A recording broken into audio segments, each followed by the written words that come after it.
River from downtown Nashville at Nissan Stadium in Tennessee.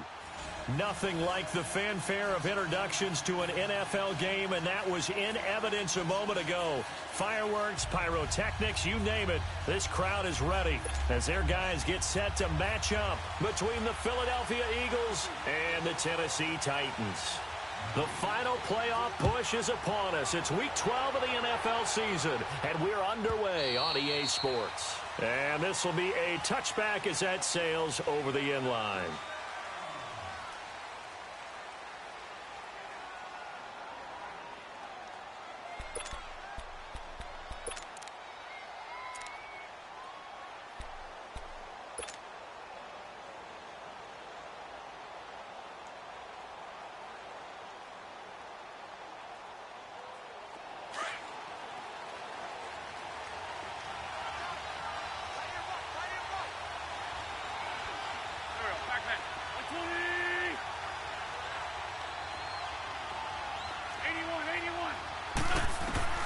Throwing on first is Wentz. And a quick throw here, that's complete. And he'll get it up to the 33-yard line. A good pickup there, 8 yards on the first down completion. Good throw, good catch, but I really like the route. The drag and being able to run away from defenders, hard to stick with them for that long. Yeah, better against man than zone, or? Better against man, because now you're running away from someone and you're not running into a defensive player in another zone.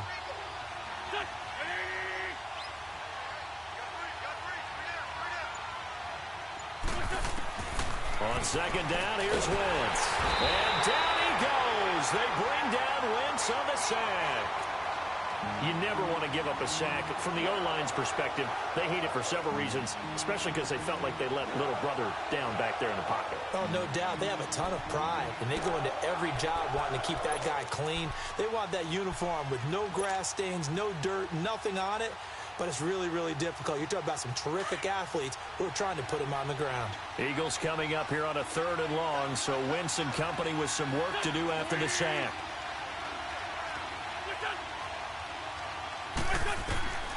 From the gun, it's Wentz. He rifles one that's intercepted. It's Shaq Thompson here with a pick.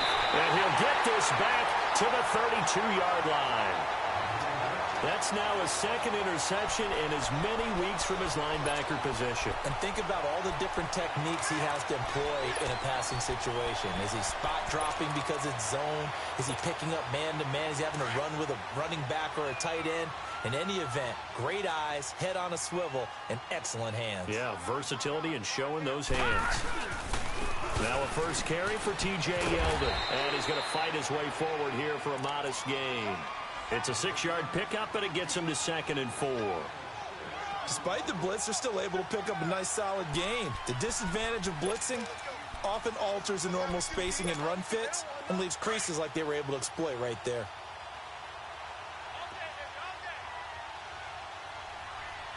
Here we go now.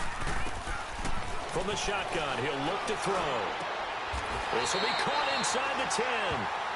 That one goes for 16 yards. It sets him up 1st and goal. To win any route, you've got to break down the defender, and that's exactly what happened here on this really nicely executed curl route. The first red zone opportunity for the Titans. They're looking at a 1st and goal from about the 9. They'll try and run. This is Johnson. And able to push his way forward here for a good little gain. Give him 4 on the carry there at 2nd and goal. So that run gets him about halfway home. Yes, now 2nd and goal. The end zone beckons. It looms. They can do whatever they want. Full playbook. Run it again, or they can go play action and try and put it in that way. They'll look to throw. And the hit jarred it loose. It's incomplete. Once you get into the red zone and the safeties have less ground to cover, you better be quick with your delivery. Not much space to get a ball in there. Yeah, when that field shrinks for those safeties, it's almost like there's a couple extra defenders out there, right? It certainly is. They end up taking up extra space just because there's not enough space for receivers to run through. They'll try to run it in. Johnson.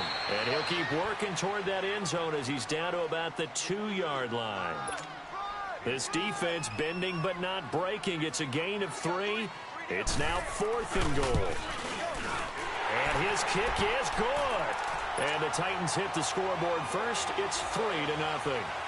So a pretty good opening drive. That'll make the home fans somewhat happy. They wanted 6, but they got 3 in the early lead. And they should be happy. The guys look good getting down the field. That's got to give them a little bit of hope that good things are in store here today for them.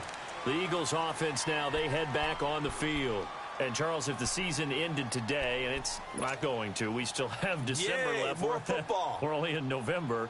But they would be a wild card team. And that's great. They'd be in the playoffs, but you know they're trying to bump up to be one of those division leaders. That guarantees you at least one home game in the playoffs, and that's what you're really seeking. But there also isn't much margin for error for this team, right? Because right where they're sitting, a 2-game losing streak could have them out of the playoffs. So they've got to make sure they continue to keep the momentum going. Absolutely. There's some sharks smelling blood in the water behind them.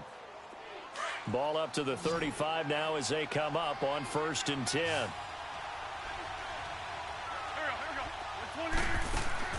On 1st and 10, here's Wentz. And he will take this one home. It's a touchdown.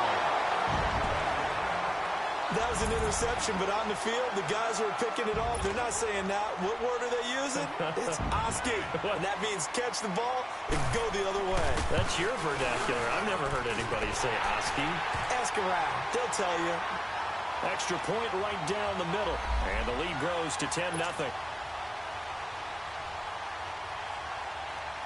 So they throw the pick six. They'll get another shot at it now as this one's in the air.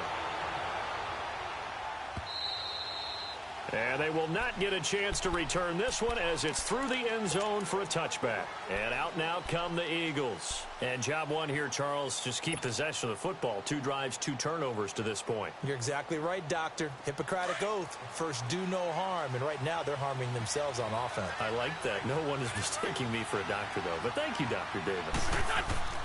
Now Wentz to try again after the pick six. And a flag comes in as that one falls incomplete.